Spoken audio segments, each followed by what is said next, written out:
ಯೇಸು ಕ್ರಿಸ್ತನ ಜೀವನದ ಮಹತ್ವ, ಗಾಂಭೀರ್ಯ ಹಾಗೂ ವಿಶ್ಲೇಷಣವನ್ನು ತಿಳಿಸಿಕೊಳ್ಳಲು ಇವತ್ತು ನಮ್ಮ ಜೊತೆ ಇದ್ದಾರೆ ಡಾಕ್ಟರ್ ಸುರೇಶ್ ಕಮ್ಮಾರ್ ಅವರು.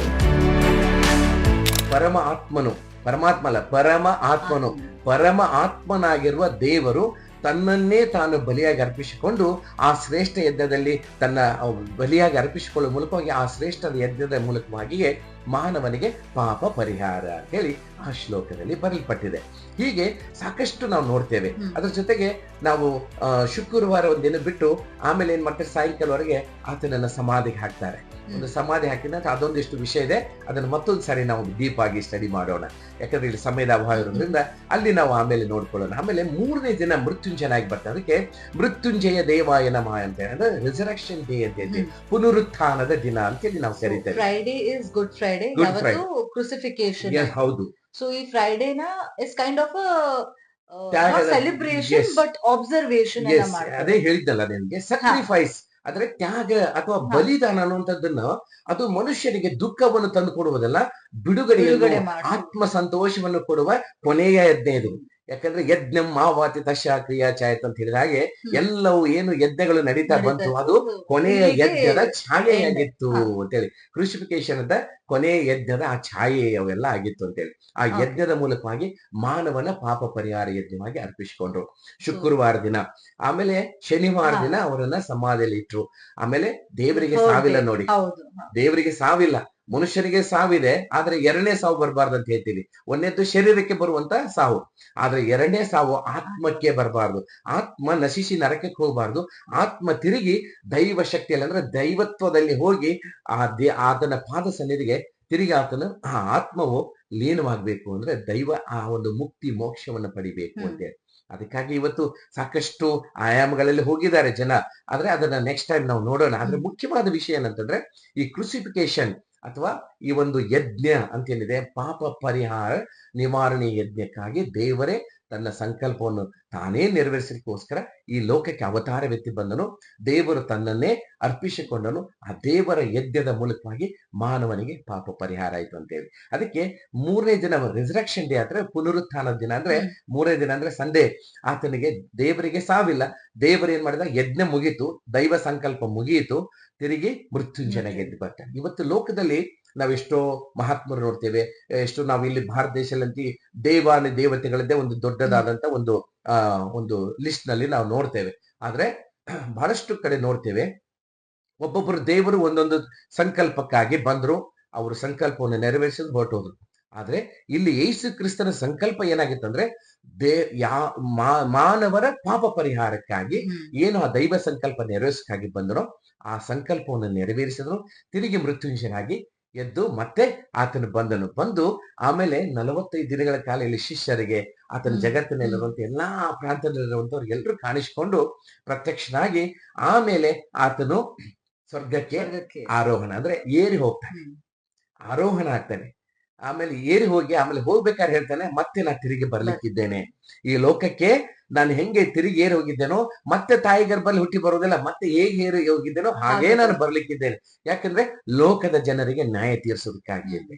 ಯಾರ್ಯಾರು ಏನು ಪಾಪಕರ್ ಮಾಡಿದಾರೋ ಅಥವಾ ಯಾವ್ರವ್ರ ನ್ಯಾಯ ಪ್ರಮಾಣ ಅವ್ರು ಹೇಗೆ ನಡ್ಕೊಂಡಿದಾರೋ ಅಥವಾ ಈ ಶ್ರೇಷ್ಠ ಯಜ್ಞದಲ್ಲಿ ತಮ್ಮ ಆತ್ಮವನ್ನ ಶುದ್ಧೀಕರಣಗೊಳಿಸಿಕೊಂಡಿದಾರೋ ಅವರಿಗೆ ಮುಕ್ತಿ ಮೋಕ್ಷವನ್ನು ಕೊಡುವುದಕ್ಕಾಗಿ ಜಜ್ಮೆಂಟ್ ಡೇ ಅಂತ ಹೇಳ್ತೀವಿ. ಇದೊಂದು ತೀರ್ಪಿನ ದಿನ ಅಂತ ಹೇಳ್ತೀವಿ. ಒಂದು ದಿನ ತೀರ್ಪು ದಿನ ಬರ್ಲಿಕ್ಕಿದೆ.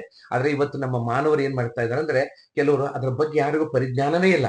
ಯಾಕಂದ್ರೆ ಬಹಳಷ್ಟು ಪಾಪದಲ್ಲಿ, ಆ ಒಂದು ಬಾರ್ಗಳಲ್ಲಿ, ಕುಡಿಯುವುದರಲ್ಲಿ, ಸೇದುವುದರಲ್ಲಿ, ಆಮೇಲೆ ದುಶ್ಚಟಗಳಲ್ಲಿ ಅಥವಾ ಈ ಲೌಕಿಕ ಕಾರ್ಯಗಳಲ್ಲಿ, ಒಟ್ಟಾರೆ ಹೇಳ್ಬೇಕಂದ್ರೆ ಲೋಕದ ಪಾಪ ಕರ್ಮಗಳಲ್ಲಿ ಮನುಷ್ಯ ತೇಲಾಡ್ತಿದ್ದಾನೆ.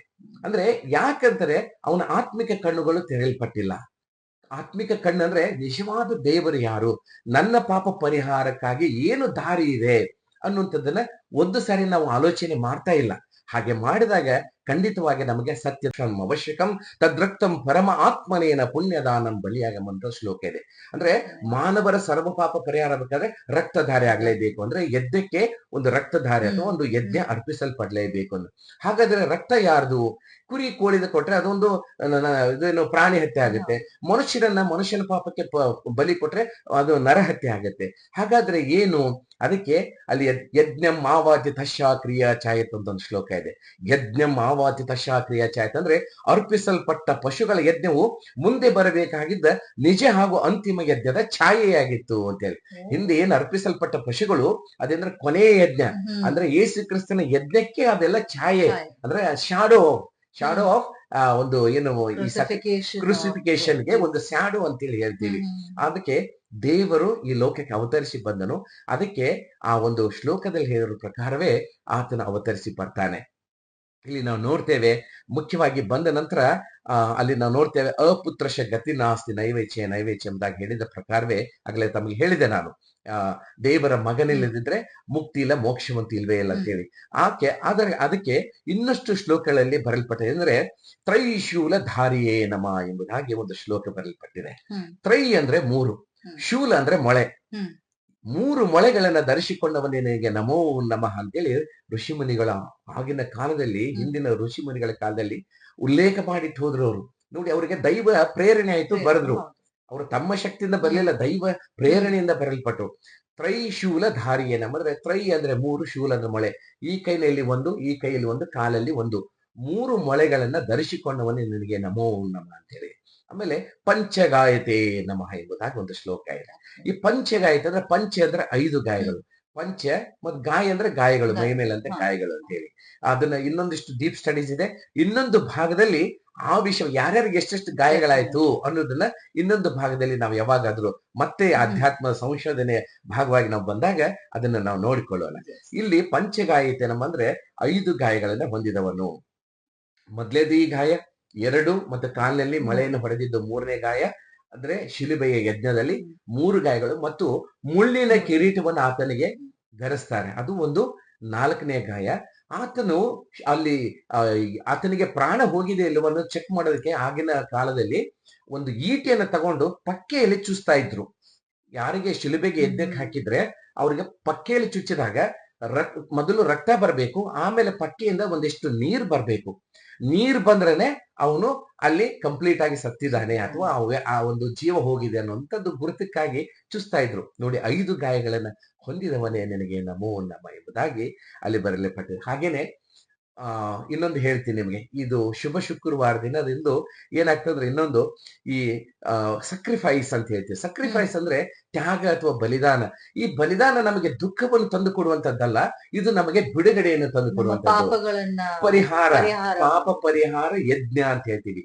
ಪಾಪ ಪರಿಹಾರ ಯಜ್ಞಕ್ಕೆ ದೇವರೇ ತನ್ನನ್ನೇ ತಾನು ಅರ್ಪಿಸಿಕೊಂಡು, ತನ್ನನ್ನೇ ಬಲಿಯಾಗಿ ಅರ್ಪಿಸಿಕೊಂಡು, ಅದಕ್ಕೆ ಸರ್ವ ಪಾಪ ಪರಿಹಾರೋ ರಕ್ತ ಪ್ರೋಕ್ಷಣಂ ಅವಶ್ಯಕಂ ತದ್ರಕ್ತಂ ಪರಮ ಆತ್ಮನೇನ ಪುಣ್ಯದಾನ ಬಲಿಯ. ಆ ದೇವರೇ ನರಾವತಾರ ಐತಿ ಬಂದು ಮಾನವರ ಪಾಪ ಪರಿಹಾರಕ್ಕಾಗಿ. ಮಾನವರಂದ್ರೆ ಯಾರು ಬಂದ್ರು ಇದರೊಳಗೆ? ಕ್ರೈಸ್ತರು, ಹಿಂದೂಗಳು, ಮುಸ್ಲಿಮರು, ಜೈನರು ಅಂತ ಯಾರು ಬರ್ಲಿಲ್ಲ ಇಲ್ಲಿ ಮಾನವ ಅಂದ್ರೆ ಮನುಷ್ಯ ಜನ್ಮ ಅಂತೇಳಿ. ಯಾಕಂದ್ರೆ ಜಗತ್ತಿನಲ್ಲಿರುವಂತ ಎಲ್ಲಾ ಮಾನವರಿಗೋಸ್ಕರವಾಗಿಯೇ ದೇವರು ಅವತರಿಸಿ ಬಂದನು. ಹಾಗೇನೆ ಆ ಒಂದು ಪರಮ ಆತ್ಮನೇನ ಪುಣ್ಯದಾನಂ ಬಲಿಯಾಗಮನು. ಹಾಗೆ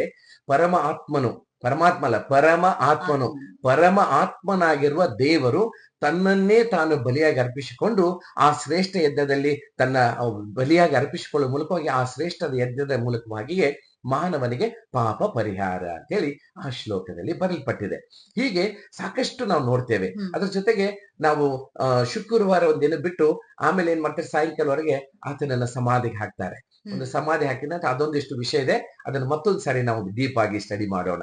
ಈಗ ನಮ್ಮ ಭಾರತ ದೇಶದಲ್ಲಿ ಕೂಡ ಈ ಯೇಸು ಕ್ರಿಸ್ತನ ಕುರಿತಾಗಿ ಎಲ್ಲ ಶಾಸ್ತ್ರ ಗ್ರಂಥಗಳಲ್ಲಿ ನಮ್ಮ ಹಿಂದಿನ ಋಷಿ ಮುನಿಗಳು ಅವರಿಗೆ ದೈವ ಪ್ರೇರಣೆಯಿಂದ ತಾಳೆಗೆರೆಗಳಲ್ಲಿ ಬರೆದಿಟ್ರು. ಆ ಶ್ಲೋಕಗಳಲ್ಲಿ ಕೂಡ ಯೇಸು ಕ್ರಿಸ್ತನ ಕುರಿತಾಗಿ ಬರೆಯಲ್ಪಟ್ಟಿದೆ. ಅದನ್ನೇ ಇವತ್ತು ನಾವು ಅಧ್ಯಯನ ಮಾಡಿ, ಮೊದಲು ಯೇಸು ಕ್ರಿಸ್ತನ ಯಾರು, ಆತನ ಯಾಕೆ ಈ ಲೋಕಕ್ಕೆ ಅವತರಿಸಿ ಬಂದನು, ಆತನ ಉದ್ದೇಶ ಏನಾಗಿತ್ತು, ಆತನು ಬರೋ ಉದ್ದೇಶ ಅನ್ನೋದನ್ನ ನಾವು ತಿಳ್ಕೊಳ್ಳಿಕ್ಕೆ ಸ್ವಲ್ಪ ಪ್ರಯತ್ನ ಮಾಡಿದ್ರೆ ಮುಂದೆ ಈ ಶುಭ ಶುಕ್ರವಾರದ ಕುರಿತಾಗಿ ಬಹಳಷ್ಟು ಆ ಒಂದು ಅರ್ಥಗರ್ಭಿತವಾದಂತಹ ವಿಷಯಗಳನ್ನ ನಾವು ತಿಳ್ಕೊಳ್ಳಿಕ್ಕೂ, ಹಾಗೂ ಯೇಸು ಕ್ರಿಸ್ತನ ಮಹಿಮೆ, ಆತನ ಮಹತ್ವ, ಆತನ ಶ್ರೇಷ್ಠತೆ, ಹಾಗೂ ಆತನ ಆ ಒಂದು ಈ ತ್ಯಾಗದ ದಿನ ಏನಿದೆ, ಆತನು ಜಗತ್ತಿಗೋಸ್ಕರ ಏನು ಆತನವನ್ನು ಮಾಡಿದನು, ಆ ಶ್ರೇಷ್ಠತೆ ಕುರಿತಾಗಿ ಅರ್ಥ ಮಾಡ್ಕೊಳ್ಳಿಕ್ ಆಗ್ತದೆ. ಇವತ್ತು ನಾವು ಈ ಶುಭ ಶುಕ್ರವಾರದ ದಿನದ ಈ ಒಂದು ಮುಖ್ಯವಾದ ವಿಷಯನ ಜೊತೆಗೆ ಇವತ್ತು ನಾವೇನ್ ತಿಳ್ಕೊಂಡ್ರೆ ಯೇಸು ಕ್ರಿಸ್ತನಂದ್ರೆ ಯಾರು ಅಂತ ಹೇಳಿ.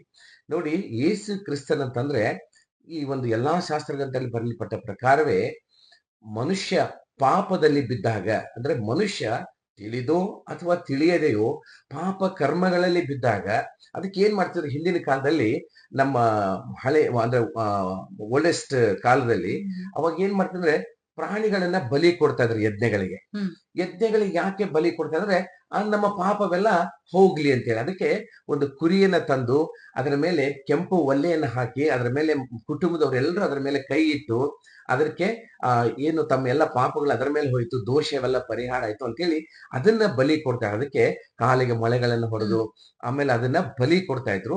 ಆಮೇಲೆ ಆ ಬಲಿ ಕೊಟ್ಟ ಯಜ್ಞದಲ್ಲಿ ಸಮರ್ಪಿಸಲ್ಪಟ್ಟಂತದ್ದನ್ನ ಆ ವರ್ಷಕ್ಕೆ ಇರುವಂತ ಪೂಜಾರಿ ಅಥವಾ ಆಚಾರ್ಯರ ಮನೆತನದವರು ಅದಕ್ಕೆ ಈಟಿಯನ್ನ ಚುಚ್ಚಿ ಅದರಲ್ಲಿ ಬಂದಂತಹ ಒಂದು ಏನು ಚುಚ್ಕೊಂಡು ಬಂದಂತಹ ಆ ಭಾಗವನ್ನ ಅವರು ಭುಜಿಸುತ್ತಿದ್ದರು ಅಂತೇಳಿ ಇದೆಲ್ಲ ಇದೆ. ಅದಕ್ಕೆ ಮುಖ್ಯವಾಗಿ ನಮ್ಮ ಭಾರತ ದೇಶದಲ್ಲಿ ಮುಖ್ಯವಾಗಿ ಸತ್ಯವೇದದಲ್ಲಿ ಸಾಕಷ್ಟು ನಮಗೆ ಆತನ ಕುರಿತಾಗಿ ಸಾಕ್ಷ್ಯಾಧಾರಗಳಿದೆ. ಆದ್ರೆ ಇನ್ನೊಂದಿಷ್ಟು ಸಾಕ್ಷ್ಯಾಧಾರಗಳು ಇವತ್ತು ನಾವು ನೋಡೋಣಂತೆ. ಅದೇನಂತಂದ್ರೆ ಹಿಂದೆ ಕ್ರಿಸ್ತ, ಈಗ ಇತಿಹಾಸವನ್ನ ಅಥವಾ ಜಗತ್ತನ್ನ ಹೇಗೆ ಗುರುತಿಸ್ತೇವೆ ಅಂದ್ರೆ ಕ್ರಿಸ್ತ ಪೂರ್ವ ಮತ್ತು ಕ್ರಿಸ್ತ ಶಕ ಅಂತ ಗುರುತಿಸ್ತೇವೆ. ಯಾಕಂದ್ರೆ ಕ್ರಿಸ್ತ ಪೂರ್ವ ಮತ್ತು ಕ್ರಿಸ್ತ ಶಕ ಅಂತ ಯಾಕೆ ಗುರುತಿಸ್ತೇವೆ ಅಂದ್ರೆ ಕ್ರಿಸ್ತ ಪೂರ್ವದಲ್ಲಿ ಅಂದ್ರೆ ಕ್ರಿಸ್ತನ ಆತನು ಅವತರಿಸಿ ಬಂದ ಕೂಡಲೇ ಅಲ್ಲಿಗೆ 2 ಭಾಗ ಆಯ್ತು. ಅಂದ್ರೆ ಕ್ರಿಸ್ತ ಪೂರ್ವ, ಕ್ರಿಸ್ತನಿಂದ ಕ್ರಿಸ್ತ ಪೂರ್ವ ಅಂತೇಳಿ ನಾವು ಗುರುತಿಸಲ್ಪಡ್ತೇವೆ ಇತಿಹಾಸವನ್ನ. ಹಾಗೆ ಇತಿಹಾಸ ಅಂದ್ರೆ ಹಿಸ್ಟೋರಿ ಅಲ್ಲ, ಈ ಸ್ಟೋರಿ ಅಂದ್ರೆ ಆತನ ಚರಿತ್ರೆ ಅಂತೇಳಿ ಅಲ್ಲಿ ನಾವು ಗುರುತಿಸಲ್ಪಡ್ತೇವೆ. ಅಲ್ಲಿ ಕ್ರಿಸ್ತ ಪೂರ್ವದಲ್ಲಿ ಇಲ್ಲಿ ನಮ್ಮ ಭಾರತ ದೇಶದಲ್ಲಿ ಅನೇಕ ಮಹಾನೀಯರು ಮಹಾತ್ಮರು ಇದ್ರು. ಅವರು ಏನ್ ಬರದ್ರಂದ್ರೆ ಅವರೆಲ್ಲ ಆ ಉಲ್ಲೇಖ ದಾಖಲೆಗಳನ್ನ ಇಟ್ಟು ಹೋದ್ರು. ಅದೇನಂದ್ರೆ ಹಿಂದಿನ ಪೂರ್ವ ಕಾಲದಲ್ಲಿ ಅಂದ್ರೆ ಕ್ರಿಸ್ತ ಪೂರ್ವದಲ್ಲಿ ಕೋಡಿಕಲ್ಲ ಬಸವಣ್ಣವರು ಅಂತ ಹೇಳಿದ್ರು. ಅವರು ಕಾಲಜ್ಞಾನಗಳನ್ನ ಹೇಳ್ತಾ ಇದ್ರು. ಅಂದ್ರೆ ಪ್ರೊಫೆಟ್ ಅಂತ ಹೇಳಿ ನಾವು ಹೇಳ್ತೀವಿ, ಹಾಗೆ ಪ್ರೊಫೆಟ್ ಅಂದ್ರೆ ಪ್ರವಾದಿಗಳು ಅಂತ ಹೇಳ್ತೀವಿ. ಪ್ರವಾದಿಗಳು ಹಾಗೇನೆ ಭಾರತ ದೇಶದಲ್ಲಿ ಕಾಲಜ್ಞಾನಿಗಳು ಅಂತ ಹೇಳ್ತೀವಿ. ಕಾಲಕ್ಕೆ ಮುಂದೆ ಏನಾಗ್ತದೆ ಅನ್ನೋದ್ರ ಬಗ್ಗೆ ಅವರು ಉಲ್ಲೇಖಗಳನ್ನ ಬರೆದು ಅಥವಾ ಹೇಳಿ ಹೋಗ್ತಾ ಇದ್ರು. ಅವರು ಹೇಳಿದ ಪ್ರಕಾರವೇ ಪಡುವಣ ದೇಶದಿಂದ ಒಡೆಯುತ್ತಾ ಬರುತ್ತಾನೆ, ಬಡಗಿಯ ಹುಡುಗಿಗಳು ಜನಿಸಿ. ನಿಮ್ಮೊಳಗಿರುವಂತಹ ದುಶ್ಚಟಗಳಾಗಿರ್ಬಹುದು ಅಥವಾ ಏನೇ ಒಂದು ಕೆಟ್ಟ ವಿಚಾರಗಳಾಗಿರ್ಬಹುದು, ಅವುಗಳನ್ನ ನಿಮ್ಮಿಂದ ದೂರ ಮಾಡ್ಕೊರಿ.